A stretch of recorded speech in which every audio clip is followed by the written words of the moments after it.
이 시간 한번 성령 하나님 우리 가운데 임하여 주시옵소서. 우리의 마음의 고백으로 함께 이 시간 찬양하십시다. 우리 함께 박수치며 찬양합니다. 성령 강림 주일 예배 가운데 함께 하시는 하나님, 이 기쁜 소식을 온 세상 전하세. 긴 환난 고통을 당하는 주님은 다 전할 소식이 성령이 오셨네. 성령이 오셨네. 성령이 오셨네. 내 주님 보내신 성령이 오셨네. 이 기쁜 소식을 온 세상 전하세. 성령이 오셨네. 만왕의 앞에서 저 사랑을 다 구원하시오. 우리 박수치며 찬양합니다. 승리의 노래가 온 성에 들리니 성령이 오셨네. 성령이 오셨네. 성령이 오셨네. 내 주님 보내신 성령. 이 기쁜 소식을 온 세상 전하세. 성령이 오셨네. 한없는 사랑과 비키신 은혜를 늘 의심하면서 한 있는 자에게 내 작은 이유로 고친 거 아니니 성령이 오셨나매. 성령이 오셨네. 성령이 오셨네. 내 주님 보내신 성령이 오셨네. 이 기쁜 소식을 온 세상 전하세. 성령이 오셨네. 성령이 오셨네. 성령이 오셨네. 내 주님 보내신 성령 오셨네. 이 기쁜 소식을 온 세상 전하세. 성령이 오셨네. 할렐루야. 오늘 우리 가운데 성령 하나님께서 오시고 우리 한 사람 한 사람 가운데 임하여 주시는 줄 믿습니다. 우리 그러한 삶은 내 평생 주만을 찬양하겠습니다. 고백하며 예배하며 찬양하십시다.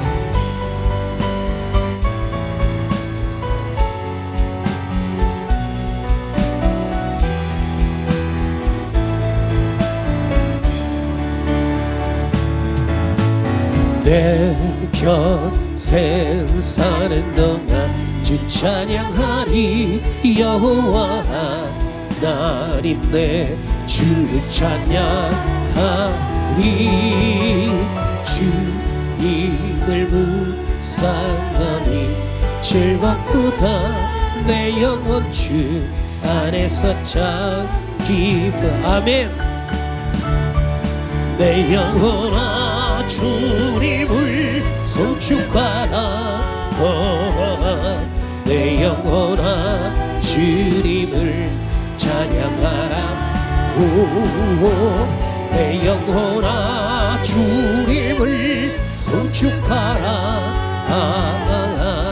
내 영혼아 주님을 송축하라.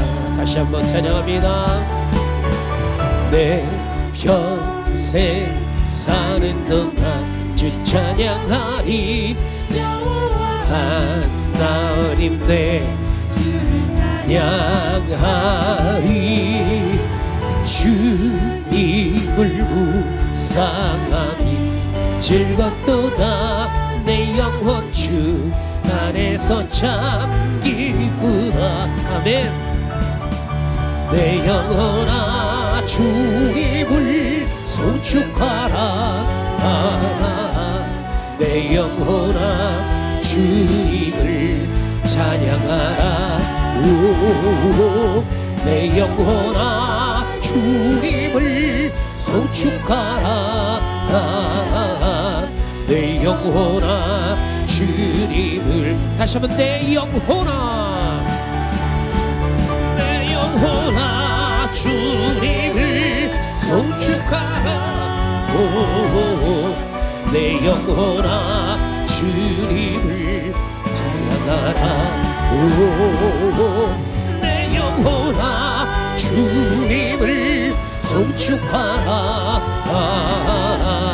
내 영혼아 주님을 찬양 날 사랑하시 날 사랑하시 날 사랑하시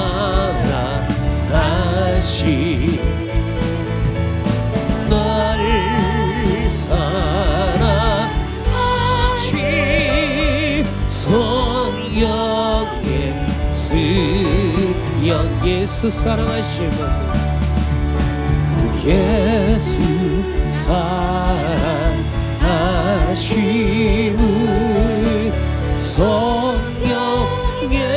성령에서 배웠네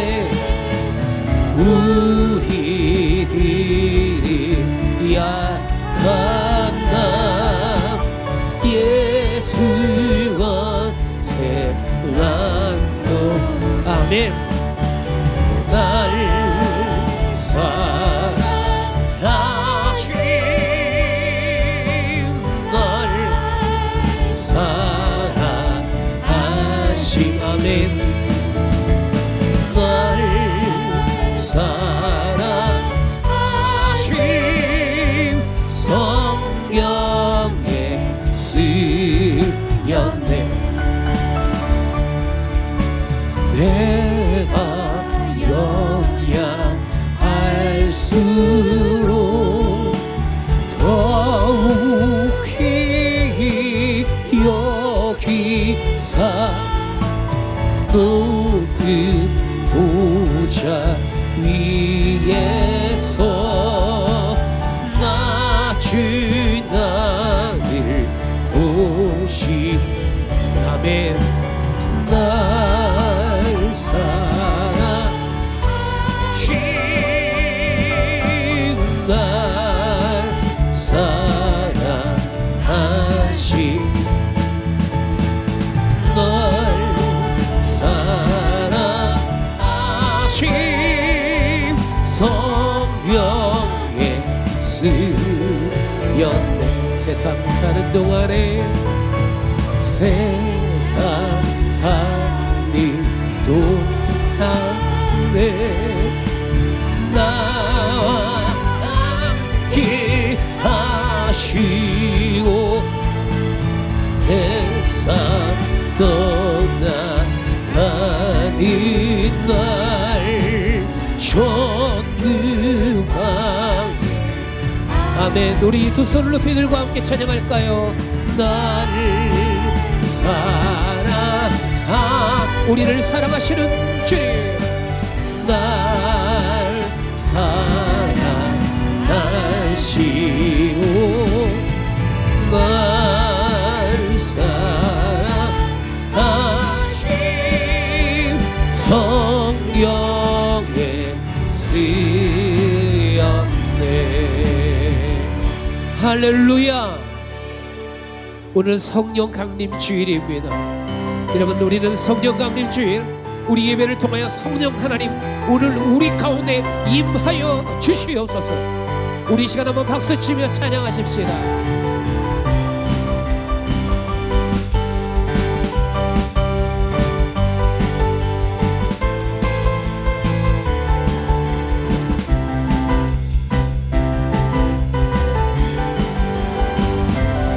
성령님이 임하시면 능력이 나 모든 것이 일어날 수 있게 되죠 장선한 것이 선한 것이 여기 일어났네 어둠을 물리치는 빛이 있네 능력이 미보나 두렵지 않네 장선한 것이 선한 것이 여기 일어났네 성령의 불 닿는 교회 성령의 불꽃 임하네. 온 마음 다하여서 주 이름 높이세. 불타네 그 빛을 전하기 위해 사랑의 불꽃 전하세. 주를 위한 성령의 불. 다시 한번 성령님이 임하시면 능력이 나타나 모든 것이 일어날 수 있게 되죠. 참 선한 것이 여기 일어났네. 어둠을 물리치는 빛이 있네. 능력이 입어나 두렵지 않네. 참 선한 것이 여기 일어났네. 성령의 불타는 교회 성령의 불꽃 임하네. 온 마음 다하여서 주 이름 높이세. 우리의 마음이 불타네 그 빛을 전하기 위해 사랑의 불꽃 전하세. 주를 위한 성령의 불. 우리의 싸울 것은 우리들이 싸울 것은 혈기 아니요. 우리들이 싸울 것은 육체 아니요. 마귀 권세 맞서서 깨쳐버리고 죽을 영원 살리고 일세. 한 마음으로 힘써 나가세. 한 마음으로 힘써 싸우세. 악한 마귀 군사들 힘써 싸워서 승전고를 울리니까 우리들의 입은 강세가 아니요. 우리들의 가진 것 강철 아니요. 하나님께 받아가진 평화의 복은 거룩하신 말씀이요. 아멘. 한 마음을 힘써 한 마음으로 힘써 싸우세. 악한 마귀 군사들과 힘써 싸워서 승전고를 울리기까지. 악한 마귀 제 아무리 강할지라도 우리들의 대장에 앞서가시니 주저 말고 용감한 힘써 싸우세. 제우스니 얻을 때까 한 마음으로 힘써 나가세. 한 마음으로 힘써 싸우세. 악한 마귀 군사들과 힘써 싸워서 승전고 울리기까지. 죄악 중에 빠진 삶 죄를 이루쳐 십자가에 달린 예 믿기만 하면 위대한 데 빠진 영 전부 백성될 것이니. 아멘. 한 마음으로 힘써 나가세. 한 마음으로 힘써 싸우세. 악한 마귀 군사들 힘써 싸워서 승전고를 울리기까지. 할렐루야. 하나님께서 오늘 우리에게 주신 말씀 봅니다. 요한복음 20장 19절에서 22절 말씀입니다. 제가 먼저 읽습니다. 이날 곧 안식 후 첫날 저녁 때에 제자들이 유대인들을 두려워하여 모인 곳의 문들을 닫았더니 예수께서 오사 가운데 서서 이르시되 너희에게 평강이 있을지어다.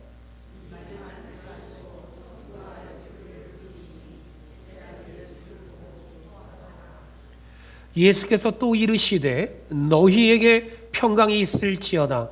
아버지께서 나를 보내신 것 같이 나도 너희를 보내노라. 이 말씀을 하시고 그들을 향하여 숨을 내쉬며 이르시되 성령을 받으라. 아멘. 사랑하는 성도 여러분, 여러분들은 살아오시면서 내 삶에는 이러한 반전이 있었습니다. 참 극적인 반전이었습니다 라는 것이 있다면 어떠한 경우였습니까?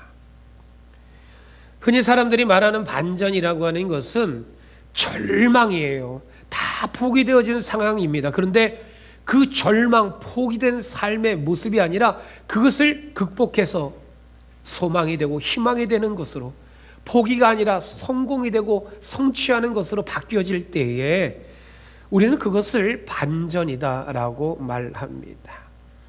이 반전의 사전적 의미는 바로 이것입니다. 이 사전적인 의미를 제가 읽어드립니다. 어떤 일의 형세가 완전히 뒤바뀌는 것, 본래의 흐름과는 정반대의 방향으로 진행이 되어서 결과가 드러나는 현상.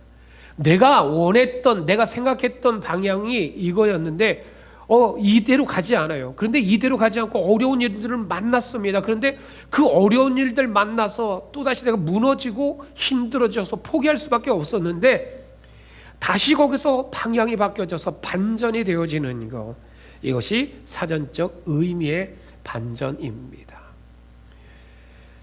아리스토텔레스도 바로 이러한 반전에 대해서 이야기합니다. 그는 행동의 방향이 갑자기 반대 방향으로 돌아가며 전환점을 맞이하는 것, 이것이 바로 아리스토텔레스가 이야기한 반전입니다. 내가 생각하지 못했던 그러한 방향으로 갑자기 방향이 틀어졌는데 전혀 생각하지 못했던 결과가 나타난 것, 이것이 바로 반전이다라고 이야기합니다.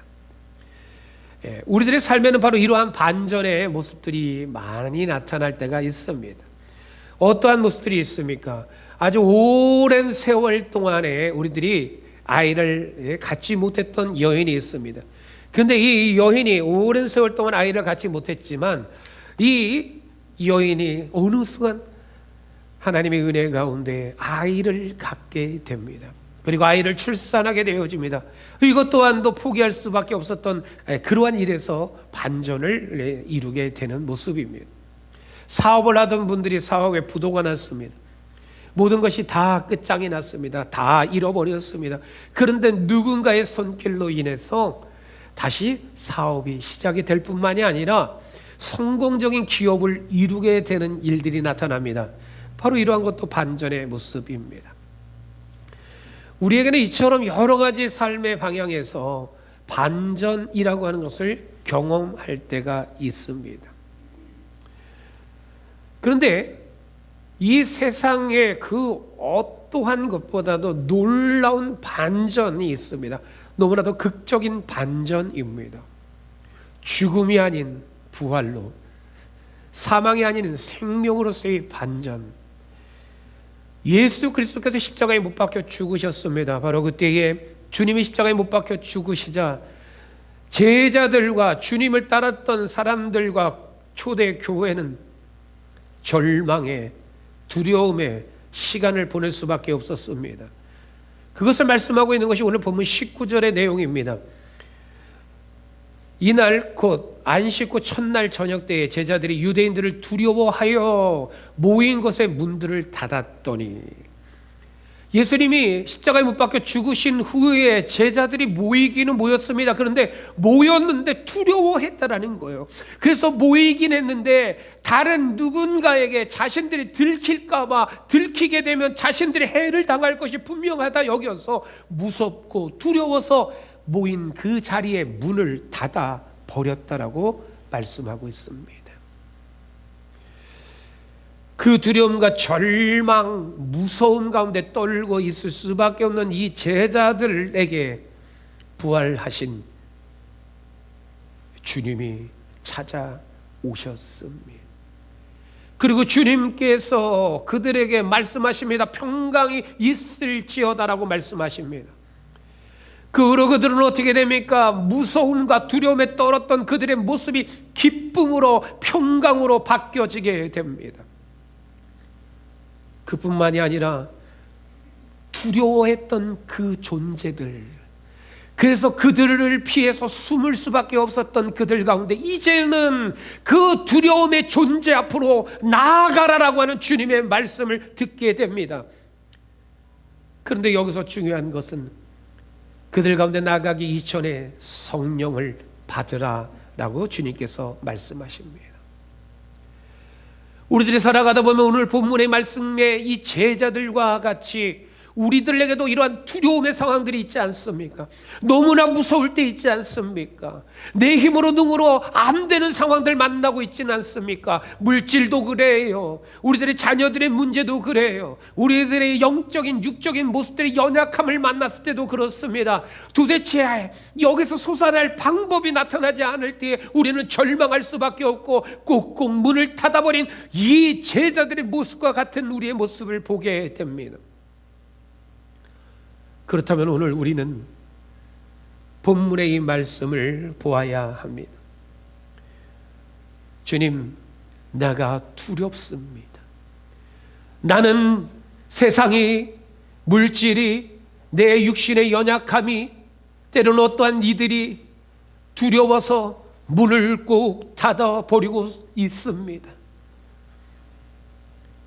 그러나 주님 앞에 우리들이 기도하고 간구할 때에 주님이 제자들을 향하여 오신 것처럼 우리를 찾아오시는 주님, 그리고 우리에게 평강이 있을지어다 말씀하시는 주님, 또한 우리들 가운데에 세상을 향하여 나아가라라고 하는 놀라운 반전을 이루어 주시는 그 주님이 오늘 우리의 주님이요 우리의 성령 하나님이신 줄 믿으시기를 주님의 이름으로 축복합니다.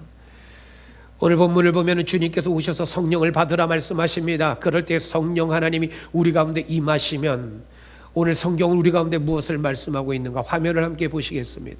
성령이 임하시면 함께 읽어봅니다. 두려워 닫았던 문을 열어주십니다.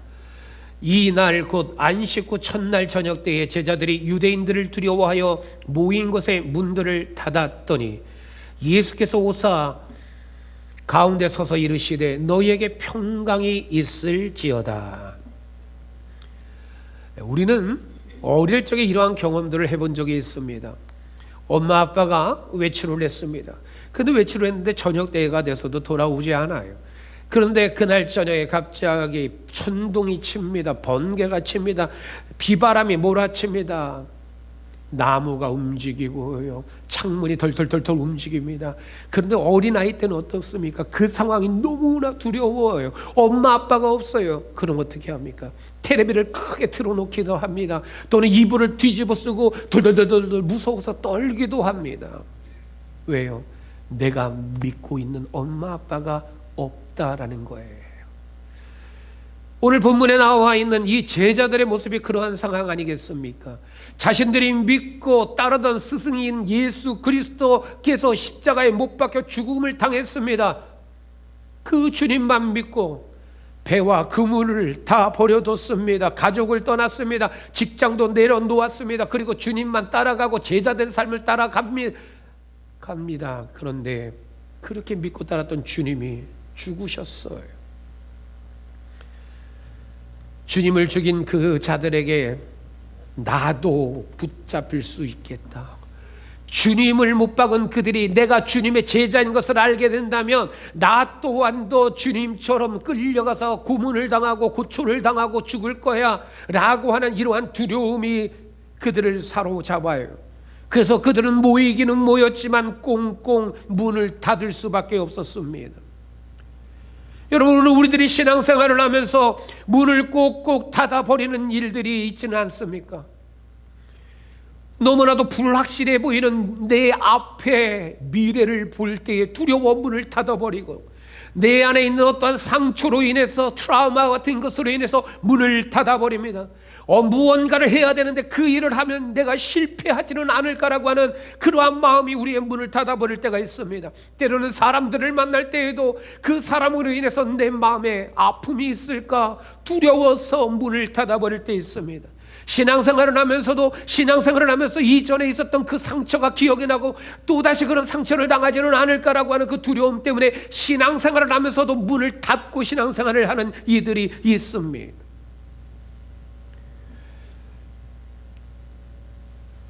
오늘 본문의 말씀을 보면 놀라운 장면을 우리 가운데 보여주고 있습니다. 제자들은 두려워했습니다. 예수님은 죽었으니까 이제 그 예수님에 대한 소망은 없었습니다. 그저 무서워서 문을 꼭꼭 닫고 있었습니다. 두려웠습니다. 그런데 그 두려움과 그 무서움에 덜덜 떨고 있는 이 제자들, 문은 닫혀 있지만 그 문을 열고 들어오시는 주님이 아니라 그 문을 통과해 들어오신 예수 그리스도를 그들이 만나게 됩니다. 그리고 주님이 그들 가운데 오셔서 뭐라고 그러십니까? 너희에게 평강이 있을지어다. 두려워서 덜덜 떨고 무서워서 덜덜 떨고 있는 그들에게 너무나도 필요한 말씀 아닙니까? 평강이 있을지어다. 주님은 제자들이 모인 그곳에 문이 닫혀 있구나 발길을 돌이키지 않으셨습니다.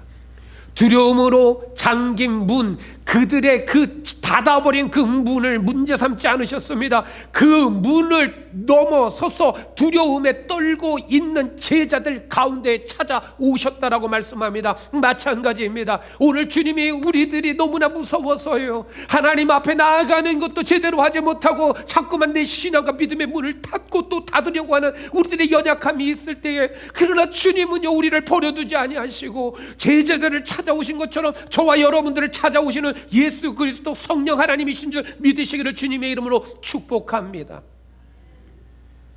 주님은 요한복음 14장의 27절 가운데서 오늘 본문에 말씀하신 너희에게 평강이 있을지어다라고 하는 이 평강이 어떠한 평강인지를 말씀하셨습니다. 평안을 너희에게 끼치노니 곧 나의 평안을 너희에게 주노라. 너희는 마음에 근심하지도 말아라, 두려워하지도 말아라. 주님이 주시는 평안입니다. 주님이 주시는 약속입니다. 주님이 주시는 이 평안은요, 세상에서 얻는 평안과는 달라요. 세상이 주는 평안은 조건이 있어야만 돼요. 돈이 있어야 평안해요. 돈이 조금만 없어지면요 두려워 덜덜 떨어요. 근심 걱정해요. 문제가 생기면 그 문제 앞에 덜덜 떨어요. 평안은 다 잊어버려요. 육신의 연약한 가운데서도 내 평안은 다 깨어지고요, 불안과 원망이 있어요. 그러나 주님이 우리에게 주시는 평안은 그 마음의 근심도 두려움도 없게 하여 주시는, 상황과 환경을 초월하는 그러한 주님의 평안이요 평강인 줄 믿습니다. 폭풍우가가 불어쳐도요, 우리를 뒤흔드는 수많은 일들이 있을지라도, 죽음과 같은 그러한 고통과 아픔과 두려움의 문제들이 우리 앞에 놓여 있다 할지라도, 주님 제자들을 찾아가신 것처럼 우리를 찾아오시는 주님께서 두려워하지 말아라, 근심하지 말아라, 내가 너에게 평강을 주노라. 주님 주시는 이 평강으로 살아가시기를 주님의 이름으로 축복합니다. 두려움, 환경으로 인한 무서움, 근심, 걱정은 우리를 숨게 합니다. 세상의 그러한 환경으로 인한 두려움 후에는 우리는 문을 닫아버리게 만듭니다. 그러나 성령 하나님은 우리로 인하여 문을 열게 하십니다. 주저앉았던 우리를 다시 일으켜 세워주십니다. 오늘 이 시간 성령 강림주일 예배를 드리는 우리 모두들 가운데 여전히 닫혀 있었던 문들이 있거든 성령께서 우리 가운데 임하시고 닫혔던 모든 문들이 열려지기를 축복합니다. 염려에서 닫혀졌던 문들, 그 상처 때문에 내가 꼭꼭 닫아버렸던 문들, 이전에 절망과 그 아픔으로 닫혔던 문들, 불신으로 닫혔던 문들, 나에게 있어서 연약함의 모습으로 닫혀졌던 그 문들, 죄와 욕망으로 인해서 닫혀졌던 그 모든 문들, 이제는 그러한 문들 뒤에 숨는 우리가 아니라 성령께서 우리 가운데 임하심으로 말미암아 그 문을 열고 주님을 맞이하고 성령 하나님과 우리가 동행하는 삶을 살아가시기를 주님의 이름으로 축복합니다. 성령이 임하시면 두 번째로 함께 보겠습니다. 성령이 임하시면 함께 읽을까요? 부활의 생명을 불어넣으십니다. 이 말씀을 하시고 그들을 향하여 숨을 내쉬며 이르시되 성령을 받으라.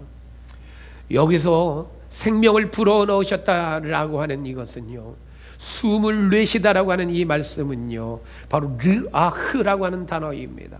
이 르아흐라고 하는 이 단어에는 성령을 이야기할 때, 호흡을 이야기할 때, 바람이 부는, 성경에서 바람이 불었다라고 할 때에 하나님의 존재를 우리들이 의미할 때 이 르아흐라고 하는 단어를 사용합니다. 본문에서 주님은 제자들에게 너무나도 특별한 이러한 행동을 보여주십니다. 제자들을 향하여 숨을 내쉬면서 성령을 받으라라고 말씀하셨습니다. 여기 왜 굳이 숨을 제자들을 향하여 내쉬며 성령 받으라라고 말씀하셨을까요? 그냥 성령을 받으라라고 하셨으면 됐을 텐데요.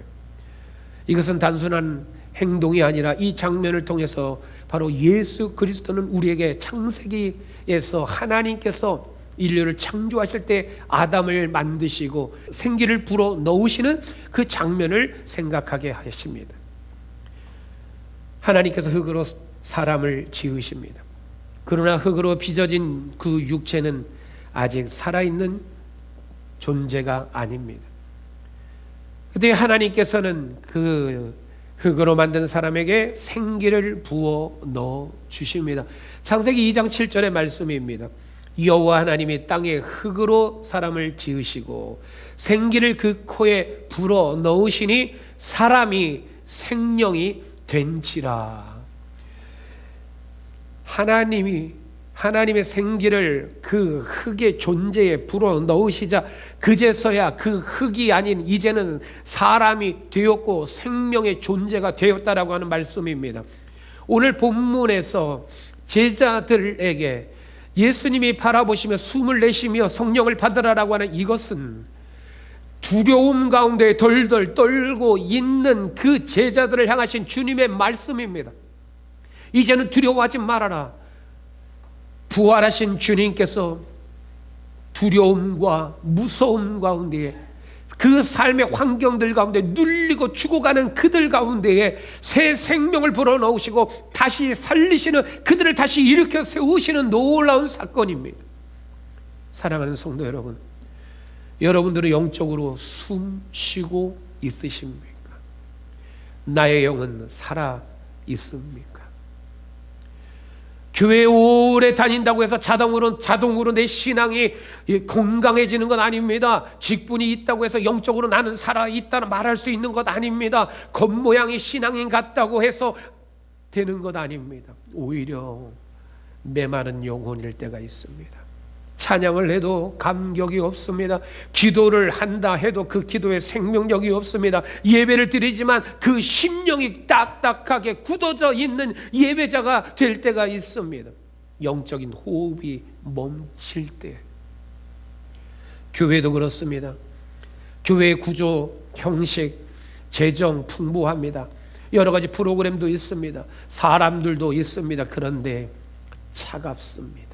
생기가 없습니다. 왜 그럴까요? 성령 받지 못했기 때문입니다. 성령의 함께 하심이 없기 때문입니다. 성령은 죽은 영혼을 살리시는 하나님의 놀라운 생기입니다. 사람도 가정도 교회도 성령 하나님이 함께 하지 않으면은 죽은 그 존재와, 즉 흙과 같은 존재와 다름이 없습니다. 그래서 우리 사랑의 교회는 성령 충만함을 받아야 합니다. 성령 충만함을 받아야 숨 쉽니다. 성령 충만함 받아야 교회가 숨 쉽니다. 성령 충만 받아야 그제서야 우리는 하나님이 기뻐하시는 진정한 부흥의 역사를 이루어 갑니다. 숫자가 늘어나는 부흥이 아니라 하나님께서 기뻐하시는 살아있는 하나님의 사람으로서의 부흥의 놀라운 역사를 이루어 가게 됩니다. 어떤 이들을 보면 영적으로 호흡을 하지 않는 이들이 있어요. 숨을 좀 쉬었으면 좋겠는데 헉헉거리는 그 모습이 보이는데 기도하지 않아요. 하나님 앞에 나아가지 않아요. 기도의 자리도 그저 무시해 버려요. 성령 충만 구하지 않아요. 몰라서? 아니요, 압니다. 기도해야 되는 건 아는데 안 됩니다. 못합니다. 사단이 계속해서 방해합니다. 성령은 살리는 영이지만 사단은 이처럼 우리의 영을 죽이는 영이기 때문에 그렇습니다. 주님은 그러기 때문에 우리들 가운데 숨을 쉬라고 우리들의 영이 살아나라고, 그래서 성령 충만함을 받으라고 우리 가운데 말씀하고 있습니다. 그렇다면 여러분들 어떻게 해야 성령 받습니까? 방법이 뭡니까? 누가복음 11장 13절은 말씀합니다. 너희가 악할지라도 좋은 것을 자식에게 줄 알거든 하물며 하늘 아버지께서 구하는 자에게 성령을 주시지 않겠느냐.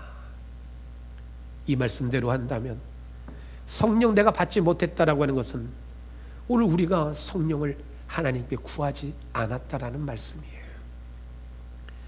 성령 충만함이 없이 나는 신앙생활을 하겠다, 성령 충만 없이 나는 그저 직분 감당할 수 있다, 성령 충만함 없이도 나는 교회에 나올 수 있고 나는 예배도 드릴 수가 있다, 나는 봉사도 할 수 있다, 할 수 있어요. 충분히 해요. 그런데 성령 충만함 없이 하는 그러한 일들은 자그마한 문제 앞에서도 시험 들어요. 쉽게 넘어져요. 상처나요. 싸워요. 다퉈요. 미워해요. 질투해요.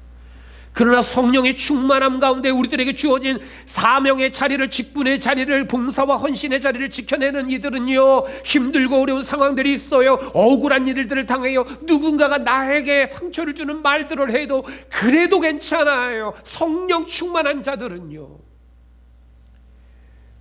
그래서 우리는 성령 충만을 받아야 합니다. 갈라디아서 3장 2절도 말씀합니다.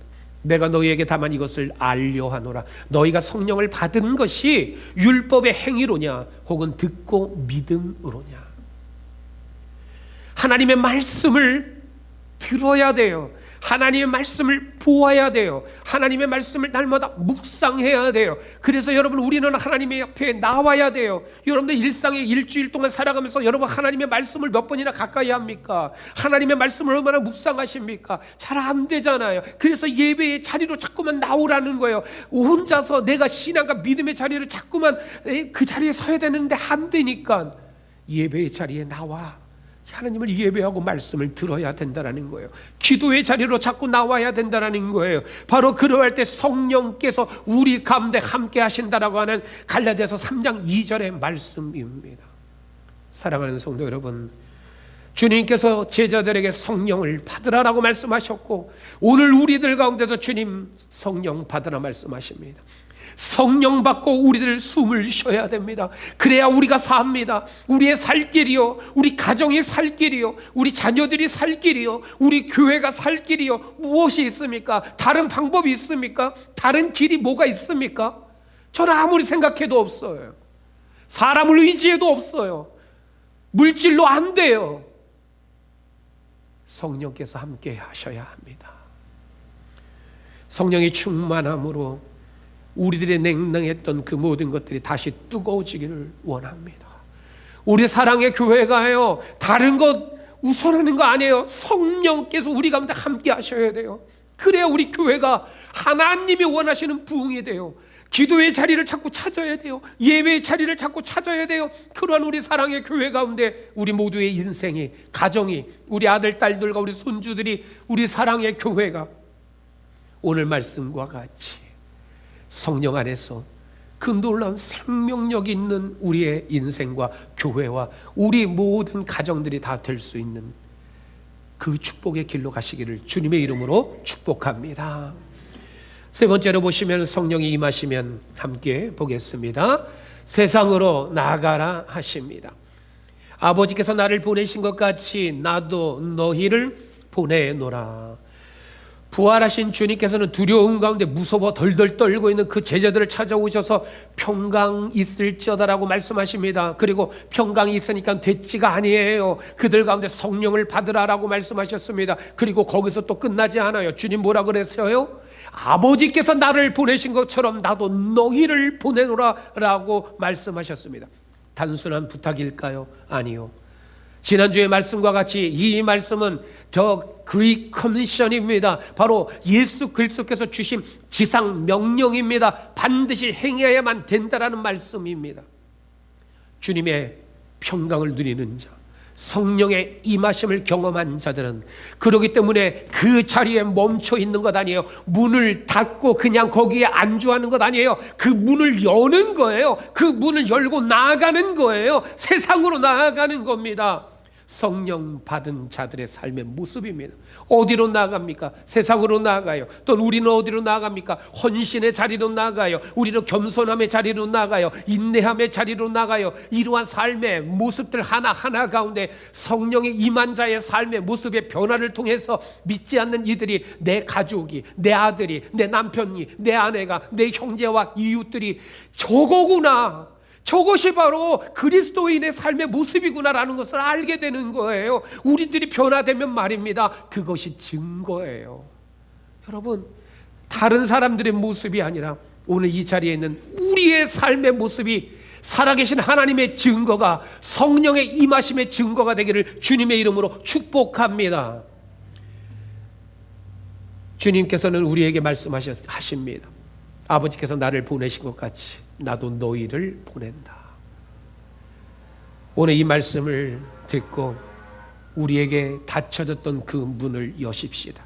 그리고 이제 주의 말씀대로 순종하여 복음 들고 생명의 구원을 얻게 하는 그 자리로 나아가십시다. 여전히 우리 가족에게는, 여전히 우리 이웃에는 믿지 않는 이들이 있습니다. 그들을 품는 자리로 나아가십시다. 주님은 우리에게 나아가라라고 말씀하십니다. 가정으로 나아가십시오. 복음 들고. 직장으로 나아가십시오. 복음을 들고. 우리들의 삶의 모든 자리마다 복음 들고 나아가십시다. 두려워하지 마십시다. 주님이 말씀하셨습니다. 내가 너희를 보내노라. 보내신 주님 함께 하시고 성령께서 우리와 함께 하시는 줄 믿습니다. 사랑하는 성도 여러분, 오늘 성령 강림 주일입니다. 성령 강림 주일 우리가 예배하는 이 순간에 오늘 이 자리에 있는 우리 모두 가운데 그저 내가 해왔던 신앙, 그저 이렇게 해와도 괜찮았었다 안주하는 것이 아니라 성령의 충만한 가운데 우리의 삶이, 우리의 신앙과 믿음이 세워지기를 주님의 이름으로 축복합니다. 여러분들 메마른 나의 심령을 고백하십시다. 성령의 단비를 부어주소서.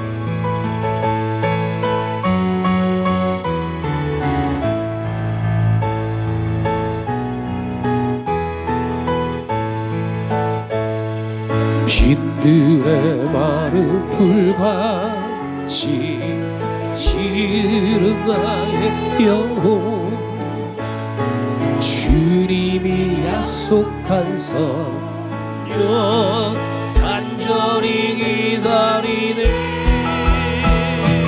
마음의 마른 땅 단비를 내리시니 성령의 단비를 새 생명 주옵소서. 반가운 이 소리들 산천이 춤을 추네. 봄비로 내리는 성령 내게도 주옵소서. 아무런 메마른 땅에 단비를 내리시니 성령의 단비를 부어 새 생명 주옵소서. 절 따라 우러를래 조목이 무성하니 갈급한 내 심령 위에 성령을 부으소서. 아무름의 마른 땅 단비를 내리시니 성령의 단비를 생명 주옵소서. 참되신 사랑의 언약 어길 수 있사오랴. 오늘의 흡족한 일에 주실 줄 믿습니다. 하늘의 마른 땅에 단비를 내리시듯